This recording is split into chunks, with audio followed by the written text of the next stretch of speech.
I had addiction issues, and I was getting in trouble in the law before all that kind of.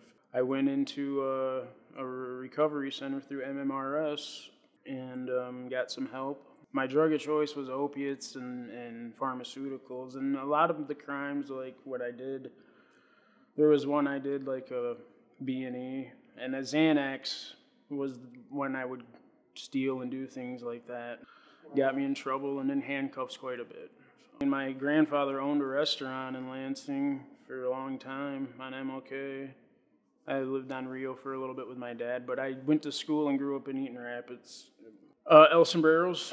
Okay. Yep, authentic Mexican food. So did you ever work there? I did when I was in high school to make gas money for my first car and stuff like that, but then it's like I wanted to, stay in the family business instead of, I tried some college stuff, but I was falling into the wrong crowd, and so I was kind of just working at Grandpa's, not doing much with my life. I went through a secondary program. I didn't graduate. They withheld my diploma because I went through this secondary program, which I was allowed to do like some college courses, but it was still as the high school one that we would do. My mother's always worked for Peckham, but as I was going through the holding house, Adam, he was my recovery coach at the time when I was doing therapy. He suggested that too, and he actually helped me do the application, and then I came in and did an interview. I had experiences just on the hemmer. I used to hem flies in Charlotte, like in 2016, 15 maybe, for a couple of years, and they ended my program because of addiction. I got a busboy job at a restaurant, and the restaurant business was kind of another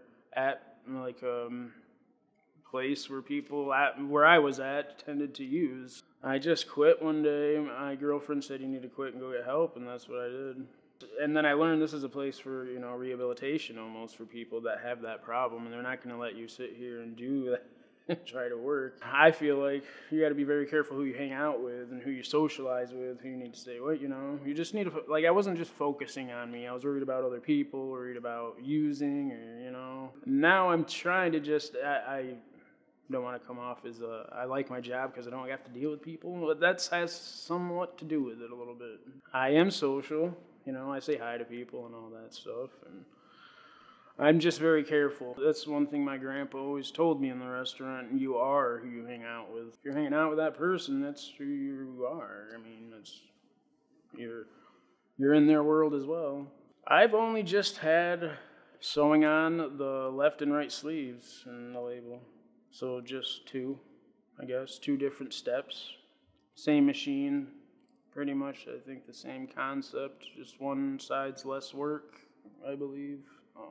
I enjoy just having the responsibility in a workplace for one, and I'm able to just listen to my music, and I feel like I'm my own boss if I'm doing it right. And no one's bothering me or anything like that, and I don't hear anyone ever say anything really much about my sewing, so I must be doing it right. That's the way I look at it. So I'm good at this, And it's like if you get fired, they didn't fire you, you got yourself fired. You're fired because of you.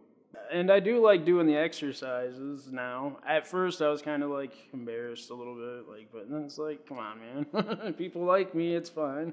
When I first started here, I was very just, I felt like I wasn't any good at the job, or I was slow, and I would give the team leader attitude a lot.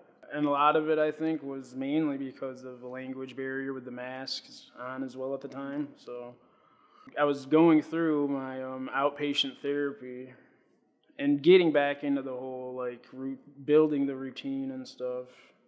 I think when I started not relying on my Suboxone treatment, your routine becomes better, and then your relationships with coworkers see the changes go on in you, and then it feels good that those people recognize that. I think it's just because I'm maintaining a healthy lifestyle now. I'm keeping up on an apartment, I take care of a cat. I tell them about my life. I have fun in my life. I went to New York City to catch a concert because I had PTO time saved up, so I did something spontaneous with my girlfriend last May, and I went to Mackinac, and I wouldn't be able to do that working at big boy or something. I wasn't ever getting 40 hours a week. And that's really been great for me, being able to go do stuff and get paid for it. I tell them those choices you make can affect you for years and years, and then it can make you sick. I just tell them not to use drugs. And you have to want to do that. That's the only way it's really going to work. Being independent, and I'm proud of that. I've never had my own place to live with a cat and a significant other. And that's, that's really beautiful to have. It's nice to have that. So I think that's an accomplishment for me, and maintaining employment would be another. I would like to learn positions that I could take out into another job outside of, like, what if I want to move to Arizona or something, like I would like, there's not just sewing places around to go sew what I do, I don't know, maybe supervisor, or, I just have to learn things on the computer. Like I said, I want to advance in sewing and learn more before I lead into a position of like a team leader, so I could help more on the line, not just on one step. Maybe there's something in the warehouse, I know that's where my mom works, so I'll just let her have that. She works, right down there in shipping. She has a little office down by the cage there. Yeah. Connecting me with resources to better myself. Like, they would let me, like I said, like, I remember I had to redo an intake to stay in the MMRS program to keep on with my classes, and they would work around that. They also connected me to AmeriCorps, which I wouldn't have to pay. It helped me out a lot with tax time, stuff like that. And if I ever feel like I'm struggling with anything in my life, like a psychiatrist is to help guide you through some of your problems and suggest things, Right now, I just don't have many problems, I guess. I'm just kind of comfortable. My name is Nick Rolls. I am Peckham's 2022 Manufacturing Worker of the Year.